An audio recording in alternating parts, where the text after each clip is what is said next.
Hello दोस्तों, नमस्कार। मैं हूं अनिल कुमार। एक बार फिर से स्वागत करता हूं आप सभी का आपके अपने YouTube चैनल सुपर टारगेट में। दोस्तों, ब्याज संबंधी चैप्टर साधारण ब्याज सिंपल इंटरेस्ट का मैंने पार्ट 1 का वीडियो आपको बनाकर दे दिया है, जिसमें मैंने आपको बखूबी समझाया है कि ब्याज क्या होता है, साधारण ब्याज क्या होता है। जी हाँ दोस्तों, मैंने उस वीडियो में आपको बताया है कि अगर कोई बंदा किसी दूसरे को अगर कर्ज दे रहा है यानी पैसे उधार दे रहा है, तो बदले में जो ब्याज दे रहा है वो ब्याज अगर मूलधन के ऊपर लेगा तो वही कहलाएगा साधारण ब्याज। हालांकि आपके एग्जाम में साधारण ब्याज से कई ढंग के क्वेश्चन बन सकते हैं, तो मैंने पार्ट 1 के वीडियो में सिर्फ आपको बेसिक सवालें दिखाई थी। बेसिक सवाल कहने का मतलब आसान तरीके से मूलधन, दर, समय, ब्याज, मिश्र धन कैसे निकालेंगे वो मैंने आपको बता दिया था। फॉर्मूला यहाँ लिखा भी है कि SI बराबर PRT/100, साधारण ब्याज बराबर मूलधन गुणे दर गुणे समय बटा 100। इसके ऊपर आप रख के लगा सकते हैं। जी हाँ दोस्तों, इसके अंदर जितनी भी सवालें आएंगी ना, सब इसी से लग जाएंगी, लेकिन सारी की सारी सवालें एक जैसी तो नहीं ना होती। तो पार्ट 1 के वीडियो में जो सवालें थी वो बेसिक सवालें थी। हो क्या रहा था, बस सवाल में देखा, मान नकल मारा, सूत्र पे रखा, आंसर आ गया। बताओ, ये भी कोई सवाल होता है? उसमें दर कहाँ लग रहा था आपका? आज के सवाल में दोस्तों साधारण ब्याज ही पूछा जाएगा, मूलधन ही पूछा जाएगा, समय ही पूछा जाएगा, दर ही पूछा जाएगा, मिश्र धन ही पूछा जाएगा, लेकिन पूछने का अंदाज थोड़ा बदल जाएगा और हर सवाल में आपको क्वेश्चन से हटकर थोड़ा रफ कार्य भी करना पड़ेगा, तर्क भी लगाना पड़ेगा, फिर जाके इस फॉर्मूले पर रखना होगा, तब कहीं जाके आंसर आएगा आपका। तो ऐसे रोचक सवालों को आज हम दिखाने वाले हैं। इसके लिए प्लीज वीडियो को अंत तक देखिएगा, नहीं तो काफी नुकसान भी हो सकता है। ब्याज संबंधी इंपॉर्टेंट सवालें मिस हो सकती हैं। इसके लिए दोस्तों वीडियो को अंत तक देखिएगा। और हाँ, चैनल पर अगर नए हैं तो वीडियो को लाइक करके चैनल को सब्सक्राइब कर दीजिए और बेल आइकन भी दबा दीजिए, क्योंकि पार्ट 2 के बाद पार्ट 3, पार्ट 4 भी तो देखना है। तो इसके लिए लेटेस्ट नोटिफिकेशन पाने के लिए बेल आइकन भी दबा दिया करें। दोस्तों आइए शुरू करते हैं। पहला प्रश्न स्क्रीन पर आ चुका है दोस्तों। प्रश्न आप पढ़िए अच्छे से। लिखा है 800 रुपया 3 वर्षों में 956 हो जाता है, ब्याज की वार्षिक दर ज्ञात कीजिए। प्रश्न में दोस्तों ब्याज की वार्षिक दर स्मॉल r का मान पूछ रहा है, रेट का मान पूछ रहा है। फॉर्मूला SI बराबर PRT/100 के ऊपर रखिए, आंसर आ जाएगा। मूलधन कितना दिया है? 800 रुपया। 800 रुपया का धन है, r का मान पूछा है, समय 3 साल है, बटे 100 रख दिया। अब ठहरिए, फॉर्मूला है ब्याज बराबर PRT/100, तो P रख दिया, R तो पता ही नहीं है, R पूछा गया है, T रख दिया /100। ब्याज कहाँ है? आपको क्या लग रहा है कि 956 रुपया ब्याज है? यही जैसे आप यहाँ 956 लिखेंगे वहीं पे आपका सवाल गलत हो जाएगा।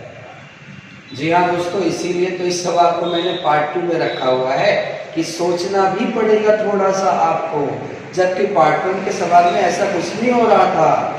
लेकिन 800 रुपया आपके पास है, आप 3 साल के लिए कहीं छोड़ देते हो बैंक में, या 3 साल के लिए किसी बंदे को कर्ज देते हो, तो 3 साल बाद वो 800 रुपया 800 नहीं रह जाएगा, वो 800 कितना हो जाएगा? 956 हो जाएगा। यानी उस 956 के अंदर आपका 800 रुपया तो है ही, साथ में कुछ बढ़ा हुआ पैसा है, और जो बढ़ा है उसी को तो ब्याज कहते हैं। तो जरा सोचिए, 800 रुपया 3 साल में 956 हो जाता है, यानी 156 रुपया बढ़ जाता है। तो जो बढ़ता है उसी को तो ब्याज कहते हैं। तो बस इसको हल करके आंसर निकाल दीजिए। 100 कट गया, मतलब 0000 कट गया। उसके बाद आप चाहे 3 से काटिए, चाहे 8 से काटिए, चाहे 8 त्रिका 24 से काटिए, ठीक है।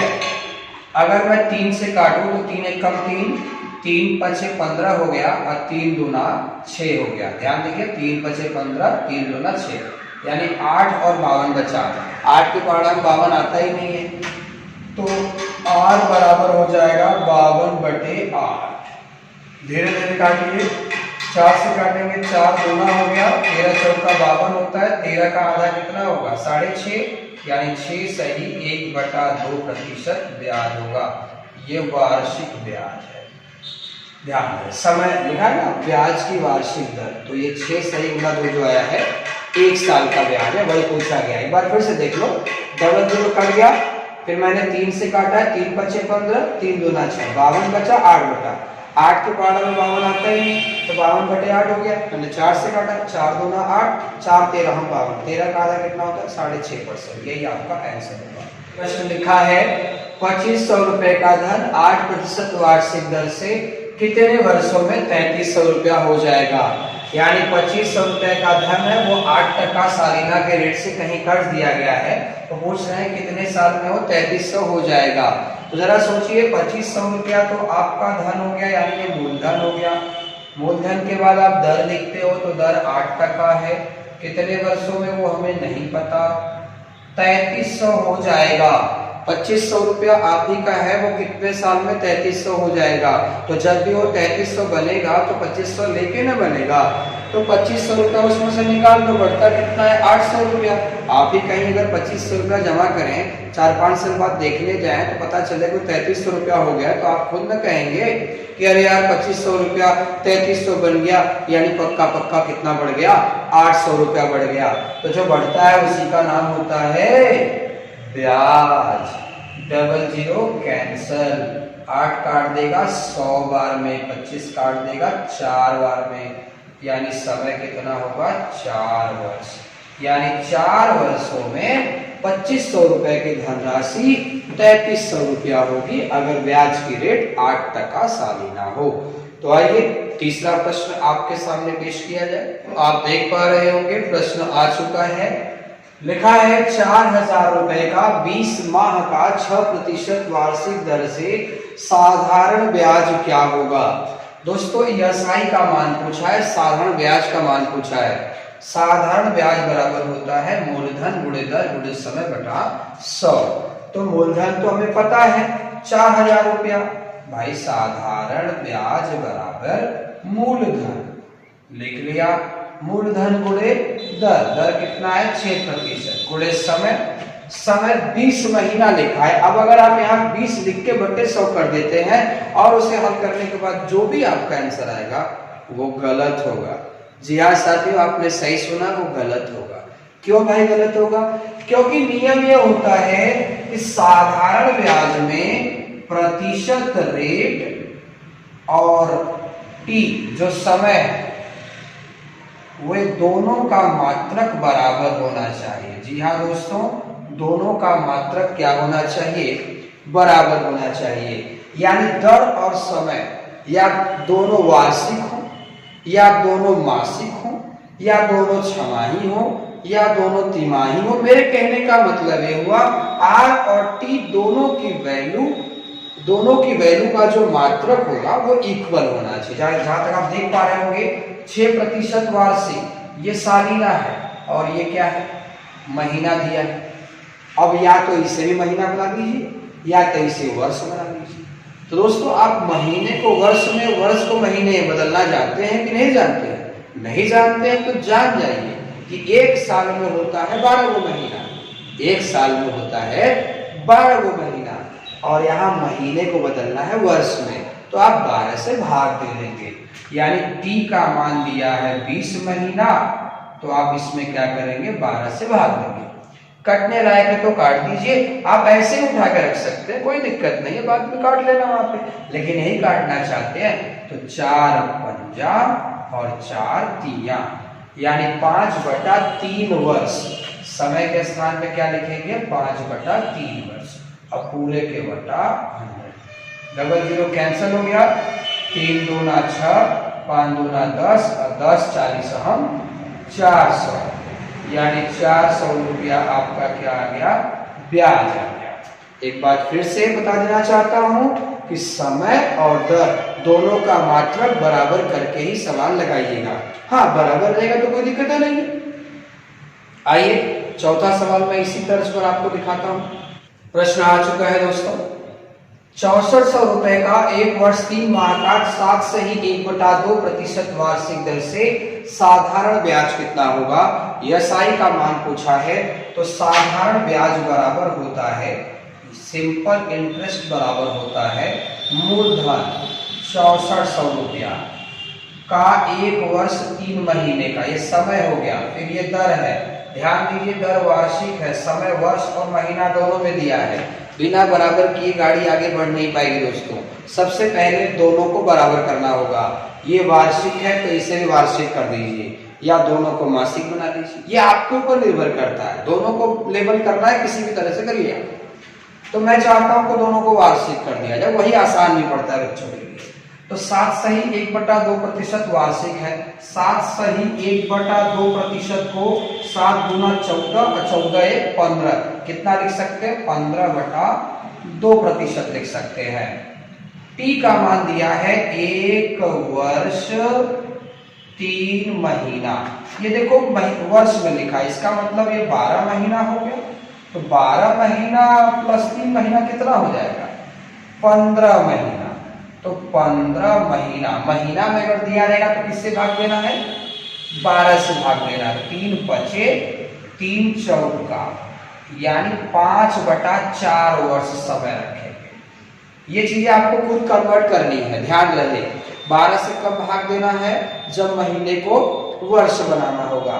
तो 15/12, तो 3 बचे 15 हो गया, 3 चौका 12 हो गया। अब पूरे के बटे 100 भी रखना होगा। अब हल कर लीजिए, देखिए डबल जीरो कैंसिल हो गया। अब 2 से भी काट सकते हैं, 4 से भी काट सकते हैं, या फिर 2 चौका 8 से काट सकते हैं। 8 एकम 8, 8 अट्ठे 64, 8 पंजे होता है 40 और 15 चौका होता है 60, यानी कि 600 रुपया ब्याज आ गया। वही पूछा भी गया है आपसे कि ब्याज कितना मिलेगा? 600 रुपया। ध्यान दीजिए मैंने 2 और 4 से नहीं काटा, मैंने 2 चौका 8 से डायरेक्ट काट दिया है। तो 8 अट्ठे 64 होता है, 8 पंजे 40, 40 का गुणा 15 में करेंगे 600 आ जाएगा, या 15 अट्ठे 120 कर लो, 12 पंजे 60, 600 आ जाएगा आराम से। आइए 5वां सवाल मैं आपको दिखाता हूं। अगला सवाल आ चुका है। प्रश्न है 7250 रुपए का 73 दिन का 8% वार्षिक दर से साधारण ब्याज ज्ञात कीजिए। ध्यान रहे पूछा तो क्या है? साधारण ब्याज ही सूत्र आप लगा देंगे, एसआई बराबर PRT/100। लेकिन यहां जरा देखिए समय क्या दिया है? 73 दिन। बताइए कैसे लगेगा?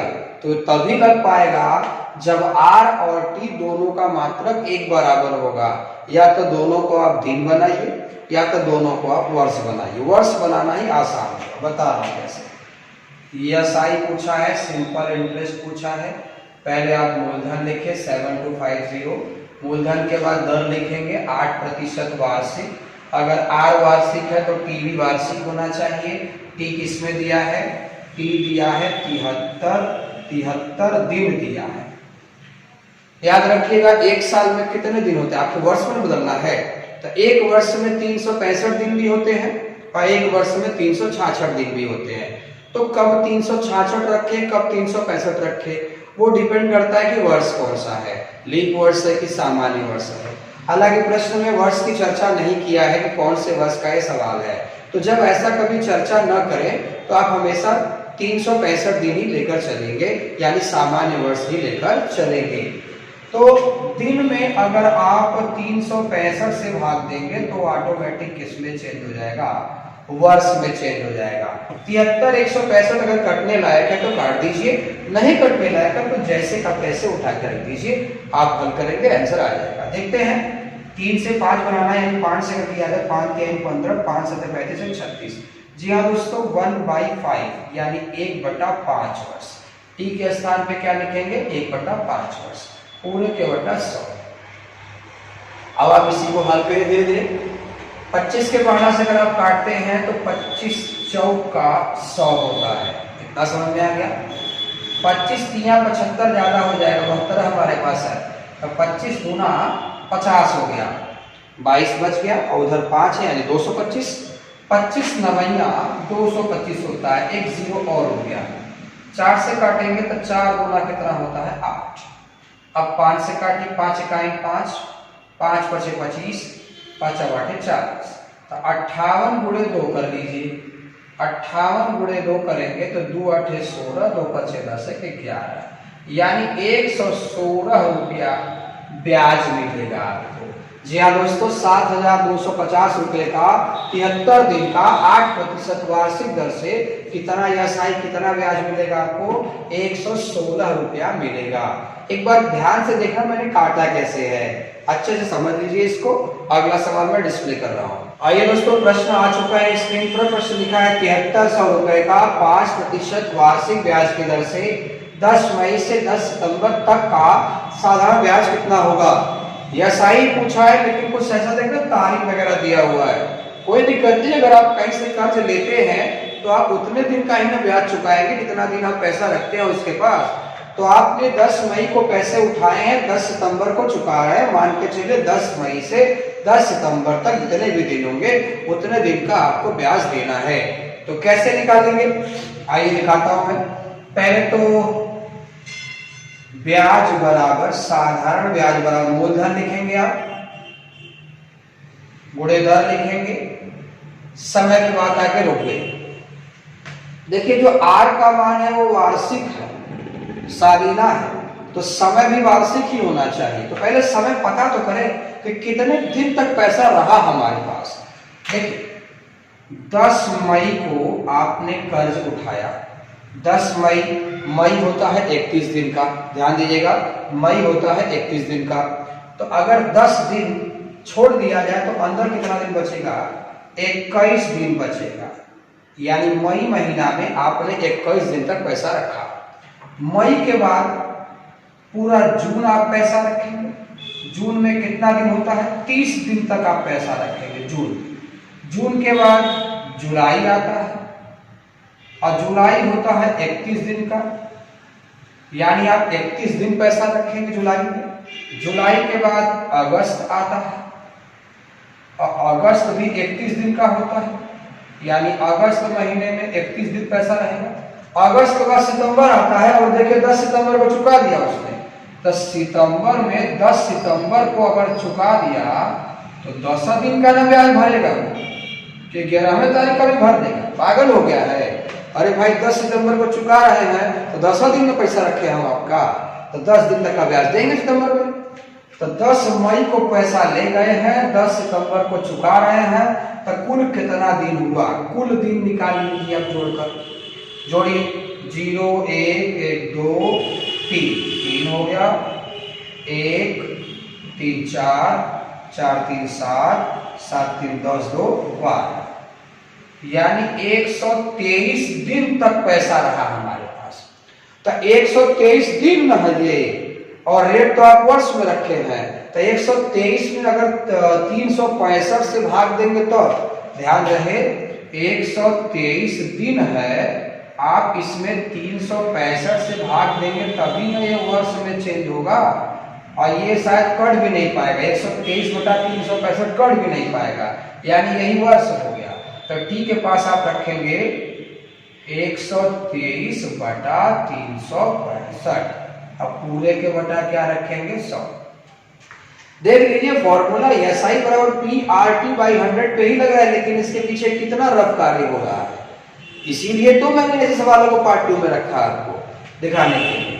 00 ऐसे खत्म हो गया, 73 5 बार में काटेगा, पिछले सवाल में देखे भी थे, 5 5 खत्म हो गया, यानी साफ सुथरा। जैसा लग रहा था कि आंसर नहीं आ पाएगा, लेकिन जरा देखिए कितने अच्छे से कट गया। 00 कट गया, 73 365 को 5 बार में काटा, 5 5 भी कट गया, और हमारे पास डायरेक्ट 123 आ गया, यानी 123 रुपया ब्याज देना पड़ेगा। आइए दोस्तों, 7वां प्रश्न स्क्रीन पर आ चुका है। प्रश्न लिखा है 800 रुपया 3 वर्षों में 920 रुपया हो जाता है, यानी 800 रुपया कहीं आप रखते हैं तो 3 साल में वो बढ़कर कितना हो जाता है? 920 रुपया हो जाता है।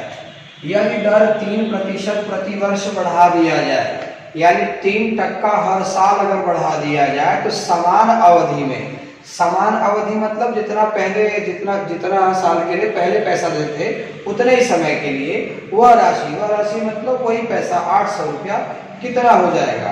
प्रश्न ये कहना चाहता है कि 800 रुपया है, वो मैं कहीं 3 साल के लिए जमा कर दे रहा हूँ, ठीक है। और 3 साल के बाद वो पैसा कितना हो जा रहा है, 920 रुपया हो जा रहा है। जरा आप ही सोचिए, 800 रुपया 3 साल के लिए अगर कहीं दे रहे हैं तो 920 हो जा रहा है, यानी 120 रुपया ब्याज मिल रहा है आपको यहाँ पे, ठीक है।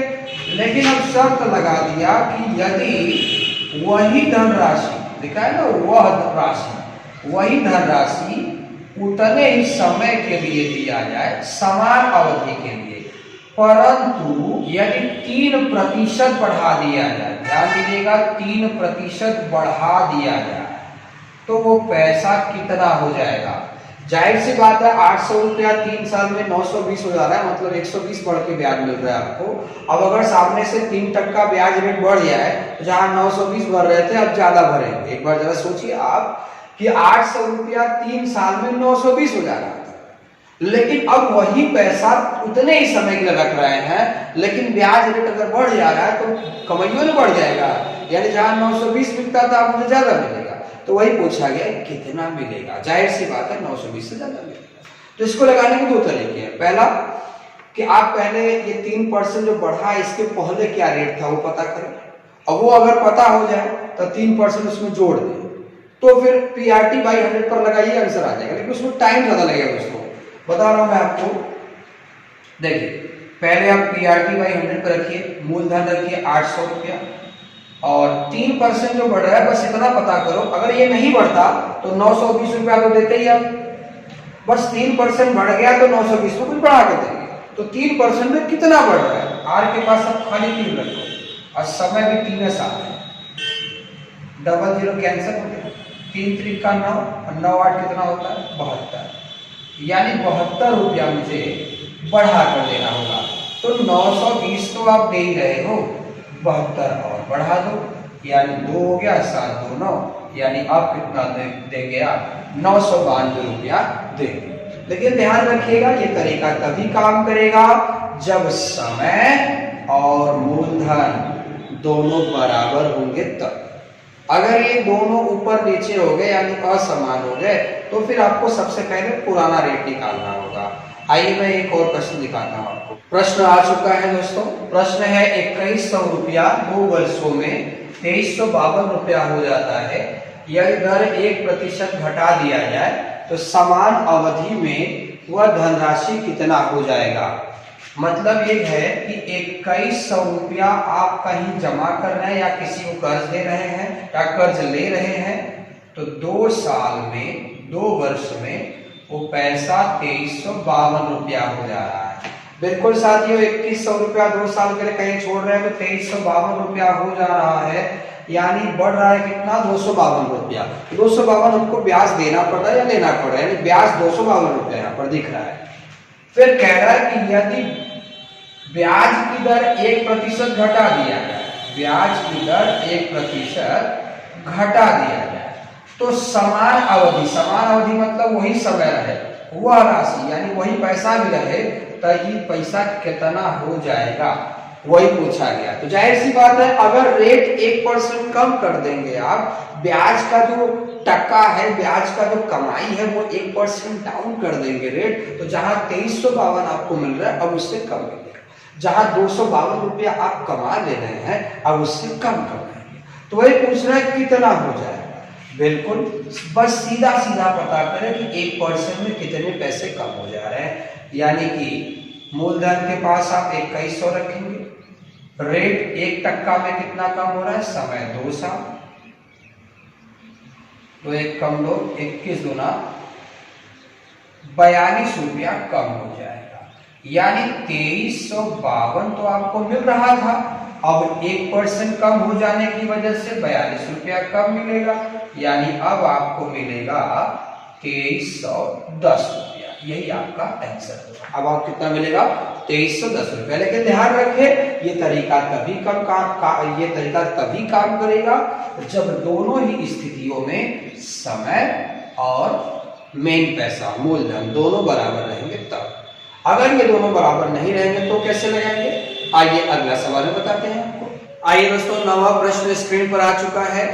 प्रश्न लिखा है 1000 रुपया 2 वर्षों में 1200 रुपया हो जाता है, यदि दर 4% प्रति वर्ष बढ़ा दिया जाए तो वही धन 3 वर्षों में कितना हो जाएगा। देखिए अगर इस सवाल को ध्यान से आप पढ़ें तो प्रश्न कह रहा है कि 1000 रुपया का धन है, वो 2 वर्ष में 1200 रुपया हो जाता है, यानी 2 साल में वो आपको 200 रुपया का ब्याज दे रहा है। लेकिन अब थोड़ा सा अब शर्त यहाँ है कि वही धन मतलब वही 1000 रुपया अगर 3 साल के लिए दिया जाए और रेट 4% बढ़ा कर दिया जाए तो पैसा कितना हो जाएगा। देखिए जैसे बाकी 2 सवाल में आप देख रहे थे कि 4% में कितना पैसा भाग रहा है वो निकाल के आप जोड़ दे रहे थे, घटा दे तो आंसर आ जा रहा था, लेकिन वो तब लागू हो रहा था जब समय बराबर रहता तब। लेकिन आप देख पा रहे हैं यहाँ पे समय अलग अलग है, तो इसके लिए सबसे पहले आपको पता करना होगा कि ये 4% बढ़ने से पहले रेट क्या था। जरा सोचिए 1000 रुपया 2 साल में 1200 हो रहा है, तो इसका मतलब 200 बढ़ रहा है, यानी यहाँ पर ब्याज कितना है 200 रुपया। तो ब्याज रेट निकाल लीजिए, पीआरटी बाई 100 पर रख के रेट निकाल लीजिए। अगर पीआरटी बाई 100 पर रख के रेट निकालेंगे तो कैसे निकालेंगे, ब्याज के पास आप 200 लिख देंगे, ठीक है। ध्यान रखें पहले मैं 4% बढ़ने से पहले का रेट निकालूंगा, तो ब्याज के स्थान पे 200 लिख देंगे और मूलधन के स्थान पे 1000, ठीक है। आर का मान तो निकालना है आपको और समय 2 साल बटे 100, डबल जीरो कैंसिल हो गया, 1 जीरो और कैंसिल होगा, 2 काट दिया कितनी बार में 10 बार में, यानी आर का मान 10% आ गया। बिना पीआरटी पर रखे भी आप आर का मान निकाल सकते थे कि 200 बढ़ा 1000 पे तो कितना परसेंटेज बढ़ा, तो वो 2 साल का परसेंटेज आएगा, फिर 1 साल का भी कन्वर्ट कर सकते थे आप। चलिए कोई बात नहीं, आर का मान 10% आ गया।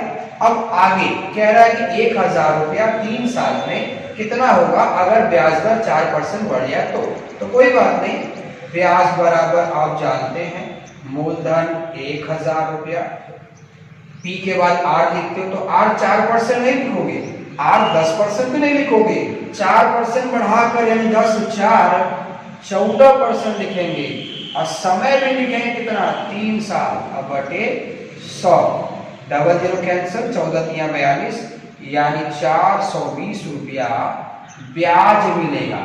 तो ब्याज तो पूछा नहीं है, बोला हुआ धन 3 साल में कितना हो जाएगा, तो बाबू 1000 रुपया धन था 420 बढ़ जाएगा, यानी 1420 रुपया हो जाएगा। यही आपसे पूछा गया था। 1-2 बार अच्छे से देख लीजिए। एक और मैं क्वेश्चन दिखा रहा हूँ, काफी चटपटा होगा वो अपने आप में, आइए दिखाता हूँ मैं आपको। आइए दोस्तों आज का अंतिम प्रश्न देख लिया जाए। प्रश्न आ चुका है स्क्रीन पर। 800 रुपए का 6 महीने का 8% छमाही दर से ब्याज कितना होगा। साधारण ब्याज पूछा है, लेकिन देखिए सवाल में लिखा कैसे है 800 रुपए का, यानी कि मूलधन कितना है 800 रुपया है, ठीक है। 6 महीने का यानी टी का मान कितना है 6 महीना, ठीक है। आर का मान कितना है 8% छमाही। अब पूछा है ब्याज का मान है, ब्याज अगर पूछा गया है तो ब्याज बराबर आप जानते हैं पीआरटी बाई 100। तो सबसे पहले मूलधन का मान लिखेंगे 800, फिर आर का मान देखिए 8% छमाही लिखा है, तो ये भी छमाही होना चाहिए, छमाही नहीं है 6 महीना लिखा हुआ है। छमाही किसे कहते हैं 6 महीने के समूह को, जैसे 1 साल अगर लिखा होता तो 1 साल में 12 महीने होते, लेकिन छमाही बात करेंगे तो सिर्फ 2 ही छमाही होते हैं 1 साल में। देखिए 6 महीना है, 6 महीना में कितने छमाही होंगे 1 छमाही होगा, यानी कि अब देखिए दोनों छमाही हो गया ना, तो आप आर के स्थान पे 8 लिखेंगे, टी के स्थान पे 1 छमाही लिखेंगे, डबल जीरो कैंसिल, 8 × 8 64, यानी 64 रुपया आपको ब्याज देना पड़ेगा। हाँ अब आप चाहें तो दोनों को वर्ष बदल सकते हैं। अगर आपके दिमाग में चल रहा सर हमारे दोनों को वर्ष बदलना हो तो कैसे लगाएंगे, तो बता तो मूलधन के पास आप 800 लिखेंगे। अब आर देखिए छमाही है, छमाही मतलब 6 महीने का, तो 6 महीने का 6 महीना मतलब आधा साल, आधा साल का अगर ब्याज 8% है तो पूरा साल कितना होगा 16% होगा। 16% वार्षिक, यानी आर का मान आप 16 लिख देंगे। त्रिवार्षिक हो गया। समय 6 महीना दिया है, 6 माह दिया था, तो अब 12 से भाग देंगे तब वर्ष में चेंज होगा, 1/2 वर्ष। तो यहाँ लिखेंगे 1/2 बटे 100 कर देंगे, डबल 0 कैंसिल, 2 8 64, 2 8 16 हो गया, 8 8 64, यानी यहाँ पर भी आपको कितना ब्याज मिला, 64। देख रहे हैं दोनों बराबर है। तो मेरे कहने का मतलब बस इतना ही है कि जब भी आप PRT बाई 100 पे सवाल लगाया करें, आर और टी यानी दर और समय दोनों का मात्रक एक बराबर करके ही लगाया करें। तो दोस्तों आज की 10 सवाल में तो काफी ज्यादा वीडियो लंबा हो चुका है। मैंने अभी तक आपको साधारण ब्याज के अंतर्गत मिश्रधन निकालना नहीं सिखाया है। हालांकि पार्ट 1 के वीडियो में आपको मैंने एक दो सवालें दिखाई थी मिश्रधन की, लेकिन वो काफी आसान थी। तो मैं अब अगला वीडियो आपके लेकर आने वाला हूँ पार्ट 3 का, जिसमें मैं केवल और केवल मिश्रधन के सवाल आपको दिखाने वाला हूँ। और अगर आप इस फॉर्मूले पर मिश्रधन के सवाल को लगाएंगे तो काफी लंबा लगेगा और काफी टफ भी समझ में आएगा आपको। तो पार्ट 3 के वीडियो में चुटकियों में कैसे आप मिश्रधन निकालें ये मैं आपको बताने वाला हूँ। तो इसके लिए प्लीज वीडियो को लाइक करके चैनल को सब्सक्राइब कर दीजिएगा और बेल आइकॉन दबा के रखिएगा, नहीं तो हमारे लेटेस्ट वीडियो का नोटिफिकेशन आपको नहीं मिल पाएगा। आज का वीडियो आपको कैसा लगा हमें कमेंट बॉक्स में कमेंट करके जरूर बताइएगा। दोस्तों मुलाकात फिर होगी एक नए वीडियो के साथ, तब तक के लिए